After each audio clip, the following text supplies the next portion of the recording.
একটি বইয়ের ৮০ পৃষ্ঠা পড়ার পর এক ব্যক্তি দেখলেন যে তার আরও 4/5 অংশ পড়া বাকি আছে। বইটির মোট পৃষ্ঠা সংখ্যা কত? এখানে আমরা ধরে নেব, মনে করি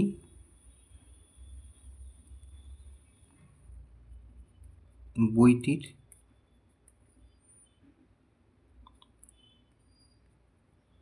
মোট পৃষ্ঠা সংখ্যা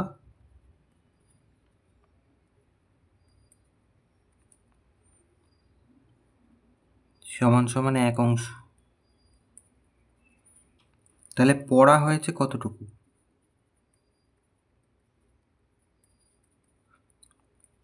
এই যে 4/5 অংশ বাকি আছে বলছে,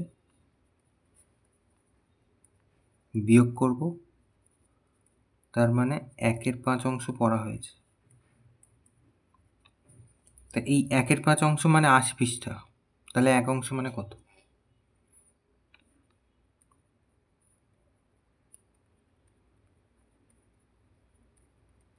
ওখানে বলেছে 80 পৃষ্ঠা পড়া হয়েছে, এই যে আমরা বার করেছি 1/5 অংশ পড়া হয়েছে। তাহলে প্রশ্ন অনুসারে 1/5 অংশ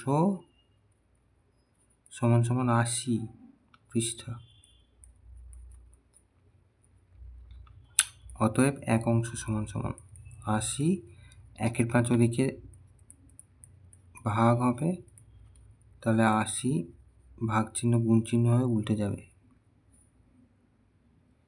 ভগ্নাংশ উল্টে গেল। তাহলে 5 × 40, 400 পৃষ্ঠা। তাহলে অতএব বইটির মোট পৃষ্ঠা সংখ্যা 400টি। এটা উত্তর।